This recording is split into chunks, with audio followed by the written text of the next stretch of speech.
Oh my goodness. We're finally on the tail end of this 7 battleground grindfest. I thought you were going to go with Saga, but yeah, Grindfest also works. Hey, on the bright side, we have sandwiches on the way now. We do. And that's just never a bad thing. Alright, so last battle of each one here, so we can kind of just chain them all together. Yeah, on top of crabs, in this one you can fight these eyeball dudes. I don't even know what they do. I didn't give them a chance to act. I don't think they're the ones that have stone. I think maybe they're also confused. They have like a gaze attack or something. This sounds about right, or paralyzed, or something. Yeah. It's attack of the status effects.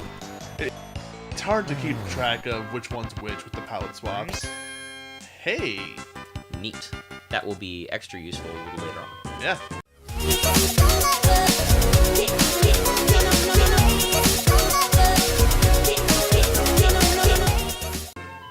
Leave dungeons.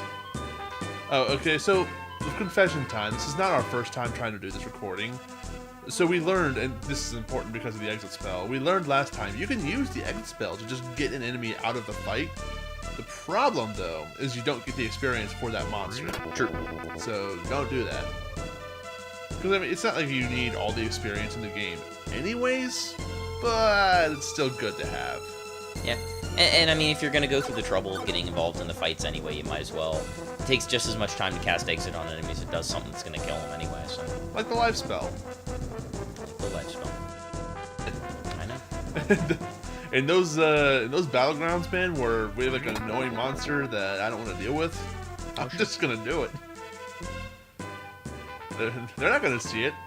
I mean, I'm crying on the inside, but yeah. It's alright, you have a sandwich on the way. I do. What did you order? Italian. Hard to go wrong.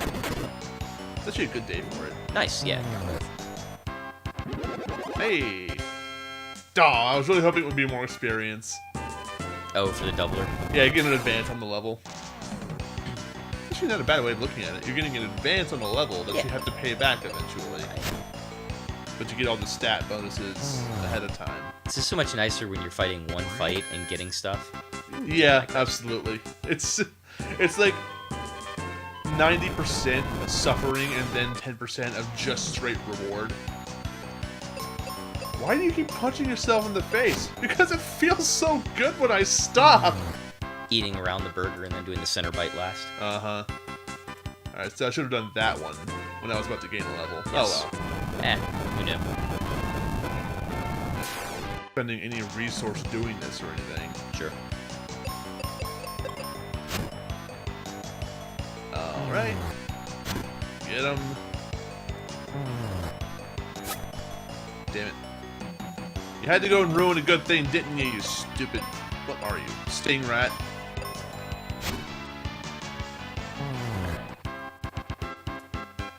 Oh yeah, we also got a Gemini crest, so now we can use that teleporter spot. Yeah, you don't take damage from moving on the world map when you're poisoned, just when you're in a zone. I believe that is right. Or do you even take damage when you're moving the zone?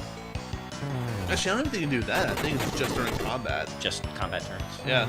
That's very generous. I know a lot of Final Fantasy games will punish you pretty heavily with poison. Exactly.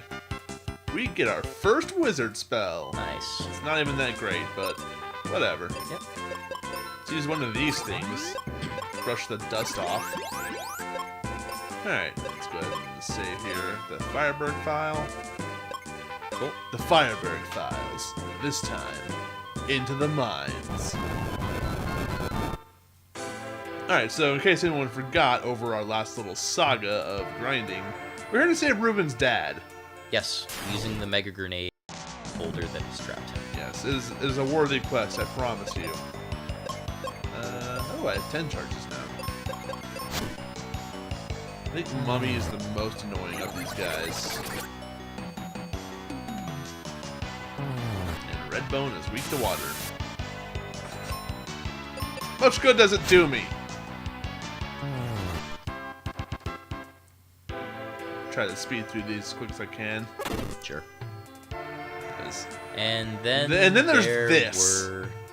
No, This is 8. basically a mini battlefield right here. Yeah, I mean, it's 8, so... Although the presentation's a lot nicer than Battlefield. You don't have just a stone sitting out in the middle of nowhere. True. There's also variety. It's not always lizards and trees. Yeah, it's 4 also, different like, templates, yeah. Yeah. So, it's the little things we live for. Battlegrounds were always one of my minor gripes with the game. Just instead of world map encounters, just Yeah, putting 'cause- it all in one spot. I mean, they feel mandatory because some of the items you get from them are really good, like some of the spells, some of the Sure. crest we got, etc. So you feel like you have to do them all, but you don't really.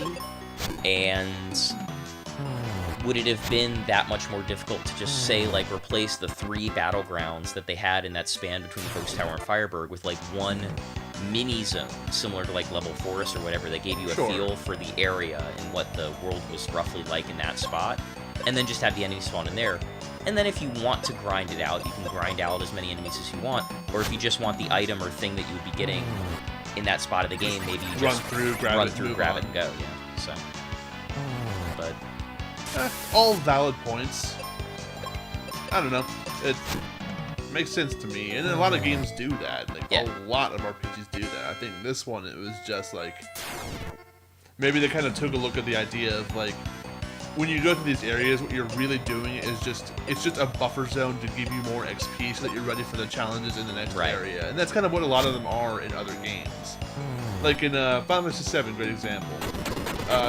After you leave Gold Saucer, you can go to Gungaga, the town where Zack was born. okay, yeah. Yeah, and there's no reason in the story to, like, I don't think, to ever go there. I mean, they put you there once, but beyond that, the only things you go there for are the Deathblow materia, the Titan materia, and a shop with a couple of random items. But it adds a little more flavor to the game. It gives you, like, better scope of the world. Sure, but even, like, I think even if you put, like, areas like that in this game, it wouldn't add much flavor because it's not really the objective here. It's true. So I think they would really just kind of scaled it down to, here's what you're actually getting out of those kinds of areas, and here's our method of it.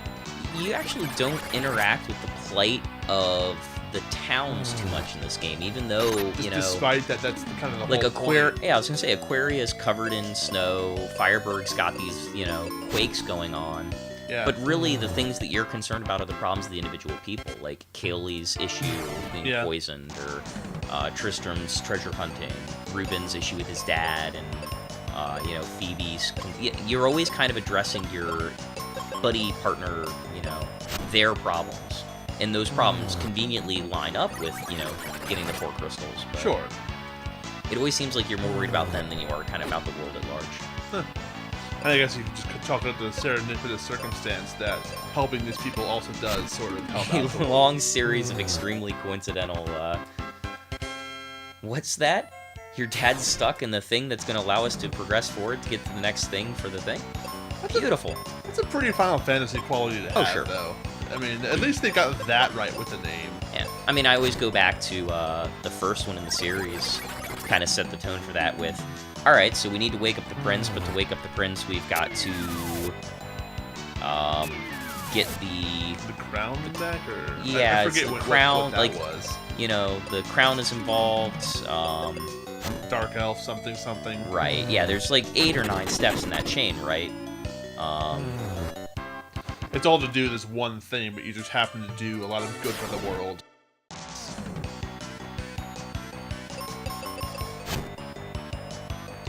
So, I understand where you're coming from. It's grindy and feels ultimately kind of pointless to do all these battlegrounds. But at the same time, I think I see where they were coming from when they decided to do that. Had to also be a heck of a lot quicker for them. Oh, sure. Instead of coming up with Because- this whole area with, Right. like, treasure and enemy types and Yeah. whatnot, it's just, here's one enemy template, here's, like, 3 encounter maps you can run into, and you do it 10 times. Go. Get an item at the end of it. Do you remember what the level cap is in this game? 40. It's 40. Yeah. I do not think we will be hitting it, despite the fact that we've hit almost every monster. You missed, like, half a dozen. In Yeah, the I skipped some in pyramid. the pyramid and the like. But yeah, I think even with that, you have to do a little grinding to get the max level if you want to. It's not necessary, We'll probably end the game around, given my pace, like 36, 37, and that's more than enough. Oh, sure. We have 5 left of these, but it'll be fine. Plus plenty of seeds. Sure. So yeah, probably going to split up episodes here after this area, depending on the time that we've already got going on for this one, because I don't have the counter in front of me, because we're going to cut out all of that stupid battlefield grinding. Right. But the next 2 that isn't too bad, but one of the areas after this is long. Oh, Lava Dome? Huh? Lava Dome? Lava Dome is potentially the longest. The Wind Tower. I was gonna say, if you don't know what you're doing in Pazuzu's Tower, that can be a real burden too. The Hoo-Hoo? Isn't that his name? Pazuzu? Yeah, it is. I was just making a joke. I make jokes. Yeah, that's a very long one, especially because you're essentially doing the tower twice. Yeah. Even if you do it once. That's alright. Music's good. Music is good. That's the defense for like 2/3 of this game. Yeah, you gotta do this thing, but yeah, but the music. That's Doom Castle to a T. It's like, well, you've already done all this before, you've already fought these guys. Check out this jamming tune, though. Oh, yeah. Okay, nothing in there. Just more monsters.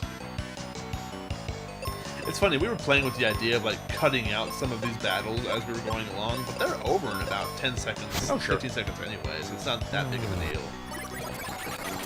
Be more legwork spending all the time in Adobe trying to cut all that stuff out than it would be just having it in there in the first place. Pretty much. So, you get to suffer through our fights because we're lazy. No, it really is a pain.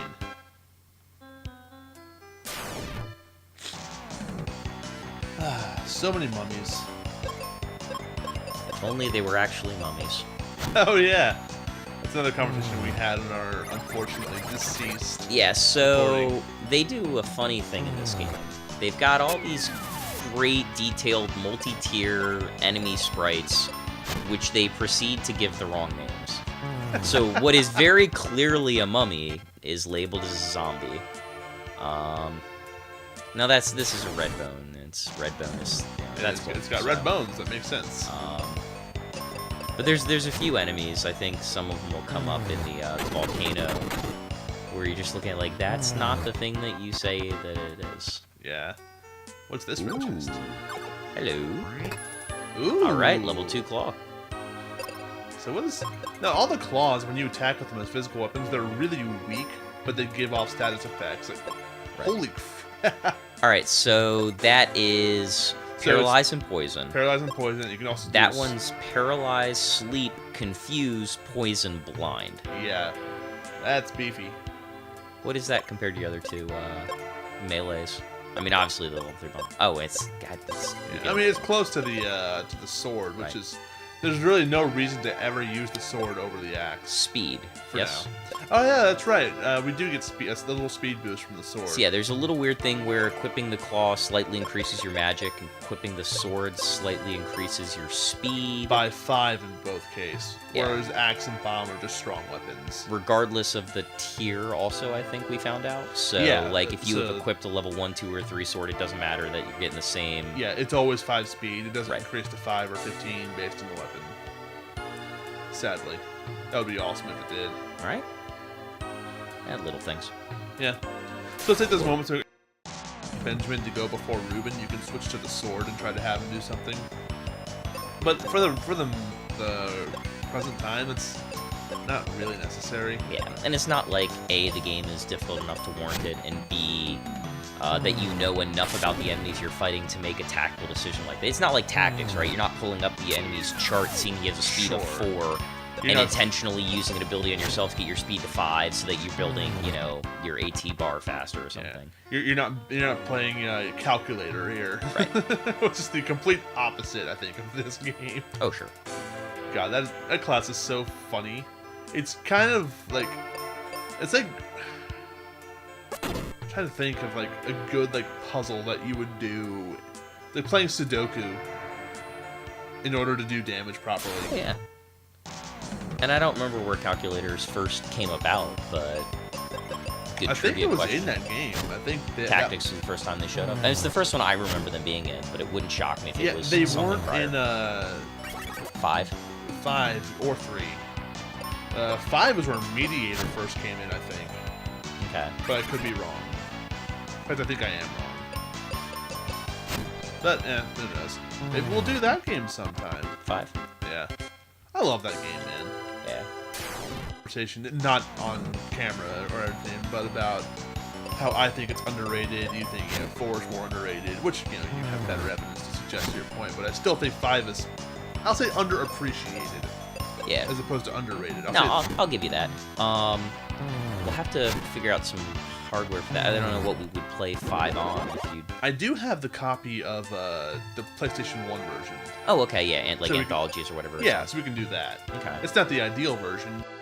Right. It's like the most legal one we can use. It's also a heck of a lot better than the mobile ports. Yes. Well, mobile ports were just rarely. Now the mobile ports are the ones that made it to Steam, though. Yeah. Like I know 6, I think, had a mobile port recently. I'm not sure. I know they put the DS version of 4 onto onto Steam. And the DS version, that's the one with the 3D models and stuff. Yeah. That actually looked really good. I haven't played it yet, but I got a copy. They drastically changed how a lot of things work. This is for.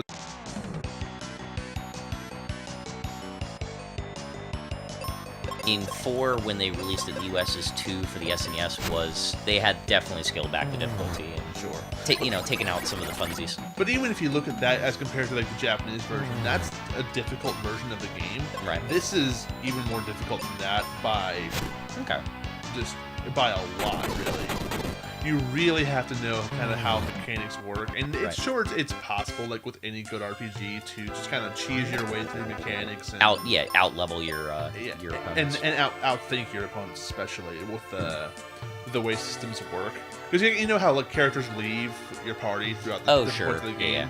There's items you can give them that will let them leave behind their abilities, which you can give to other characters. Oh, yes, you were mentioning this. Yeah, so you can have Rydia with Bard Song. Right. Or you can have Rosa with, Rosa and Kane with Twin Cast or something like that. That's wild. And then, like, depending on how many of those items you give to each character, you can get new abilities like Omni Casting or Dual Cast. And it gets kind of silly, but, like, if you know what to do, it's not that hard of a game, but there's still some unfair BS that happens once in a while. Like, for instance, I think Tower of Zot, when you open up the treasure chest and there's suddenly, like, the fire dogs there. Yes. Those are awful in the DS port of the game. Yeah, I remember them being a bit of a pain. They're even worse. In the, If you get ambushed by 3 of them, run, because otherwise you're probably just gonna die. Nice. And there's a few combats in the game like that, where if you don't get the drop on them, or if they get the drop on you, it's just ugly. Yeah, where is this guy? I don't know, but we've been looking for him for a while. Where is Arion? We got all this treasure and everything. I don't even want to say, like, we're intentionally, like, grinding out the place and then going to save him. It's just, he's way out there somewhere. Yeah. I mean, I know where he is, but... Do you? I just know he's under a boulder. There's a lot of rocks here. How do we know which boulder? Guess we'll just have to bomb them all.